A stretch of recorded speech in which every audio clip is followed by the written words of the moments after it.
Hey, hi fashion designer, and welcome to my channel. Today I'm going to share with you how to make this beautiful oversized blazer, relaxed one. It's winter this side, so I thought making a blazer using a fleece material. So just make sure that you do have your measurement ready because I'm about to share with you how to draft this pattern. So over here, I'm drafting my borderline, the shoulder line, and also right here on the side. So I'm going to start by marking half of my shoulder measurement plus half of an inch. Remember, this is an oversized blazer. And then I'm going to mark around 3.5 inches for the neck width. And then right there on the 8.5, I'm going to go down by half or 1 inch just to create a shoulder slope. Go ahead and measure half of your armhole.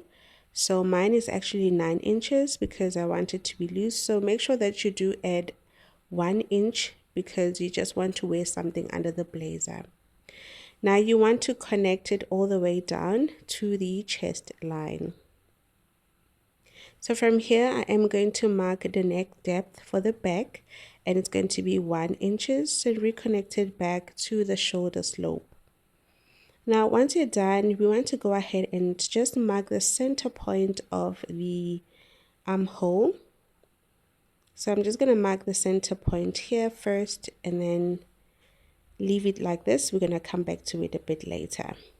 So now let's move ahead and draft the vertical measurement, shoulder to your bust point line, and then draw a line across, and this is going to be your bust point.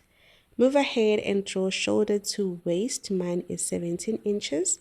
And then mark a line across, which is the waistline. From the waist, measure from waist to hip, the widest part of your hip. Mine is actually 8.5 inches. So this is going to be the waistline. Now, right on the chest line, I am going to implement my bust point plus ease. Now I'm going to add an ease of around 1.5 inches. It's not including any seam allowance. Same thing with the hip, quarter of hip measurement plus ease. I'm going to add around 1.5 inch and then reconnect it to the chest line. On the waist for shaping, I'm going to go in by 1 inch. This is just to shape my blazer because I don't like it when it's too boxy, but I like it to have a bit of a shaping. Now going back again to the armhole, I am going to first go in here by half of an inch. Now this is going to be for the front armhole.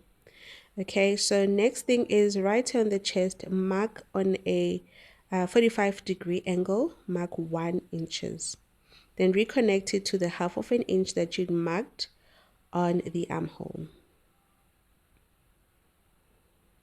So I'm going to mark my hemming line, which is going to be 1 inches. And that's about it, okay? So I'm going to cut out this pattern. Make sure you cut from the back armhole.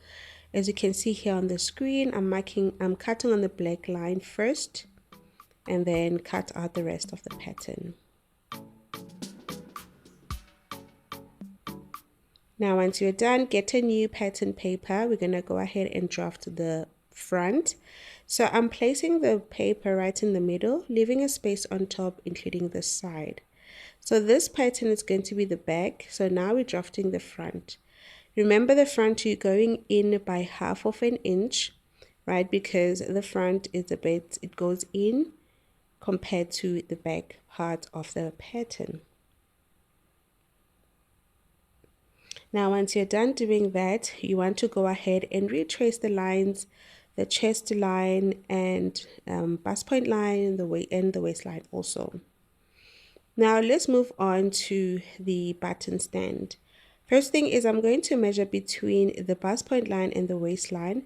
I'm going to find the center point. At this point, it's optional. Where you want to place your button stand, it's completely up to you. So my button stand, my buttons are actually 2 centimeters wide or 1 inch wide, and just going to mark that onto my pattern. Then right here on the neckline, I am going to mark a straight line like this, connecting it to the button stand all the way. Now to create the extension right here, you need to measure the back pattern neckline from here. So quickly or carefully measure the neckline and then add it right over here. And then extend this line according to the measurement of the back pattern. Now you want to go back a little bit by 1/2 inch. This will help the collar to sit nice on your neckline. So this becomes the new neckline for the back.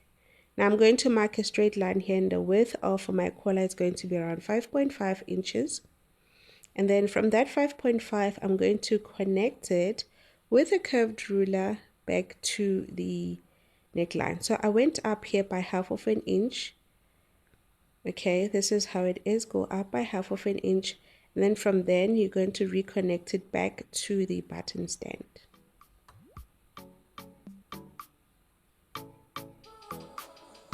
And there we go. Make sure that you do add seam allowance around your pattern.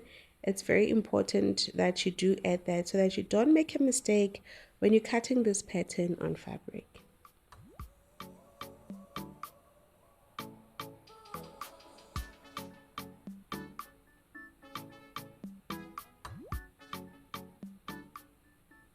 So add 1/2 inch seam allowance on the armhole, side seam, excluding this hemming line. So let's go ahead and draft the back, the sleeve. So for the sleeve, of course, you will need the back pattern, and you're going to measure from the armhole. I like using the back pattern to draft the sleeve. So I'm carefully going to measure around the armhole for the back pattern, then mark that measurement aside. Now you need to mark a straight line. This will represent the shoulder line. Then go ahead and mark a cap's height. You're going to take your bust measurement divided by 12. Mine is around 4 inches. Then you're going to mark a straight line over there. Now remember that measurement you took for the armhole, back armhole. You're going to implement it there. With mine is actually around 11 inches. I'm going to mark it right there in between these two lines. Now, the next thing is to find the center point of this line and mark it. Now we want to create a sleeve head. So we're going to measure the first half and then go up by 1/2 inch to create a sleeve head. Then with your curved rule, just connect these points just like this as you see on the screen. This becomes the back part of the sleeve. Okay, I'm going to write B, which represent back part of the sleeve. Now to create the front part of the sleeve, right there on the second half, measure the center point and then go down by 1/2 inch. And then reconnect it back like this. And this creates the front part of the sleeve. Now for the sleeve, it does have the back and the front, okay? Now go ahead and measure the full length of your sleeve. Mine is going to be around, I think I made it too long, but I think it's 24 because I wanted to cover my wrist and including, just the tip of my fingers because it's very cold this side. Now go ahead and measure the wrist and just add some ease because you don't want it to be too tight on the wrist. Now I went ahead I marked the center point of the sleeve and then I'm going to go in by 1/2 inch here because the sleeve is not too straight. It does have some shape right on the center seam or on the side seam. So I'm just going to reconnect it back just like this and I'm going to cut out this line. I'm not going to make use of it. Now please do make sure that you do add seam allowance to your sleeve. I'm adding here hemming allowance of around 1 inch. And I'm just going to mark a straight line.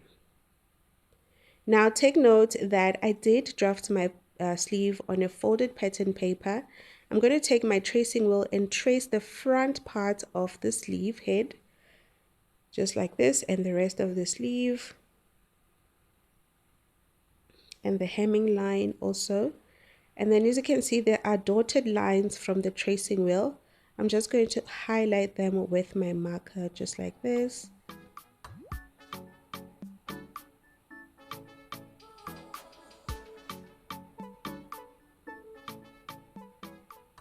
Yep, and now I'm going to open up my sleeve and this is how it looks.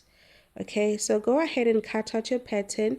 Over here is the back side of the sleeve, and then already we have traced out the front side of the sleeve, okay?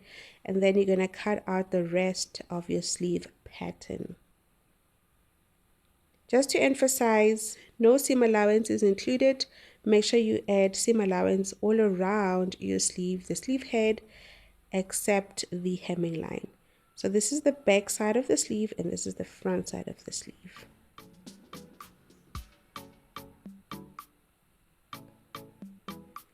And just like that, you are done drafting your front pattern, and this is how it will look, the shawl collar, and also you have your sleeve pattern. So see you on the next one in part 2.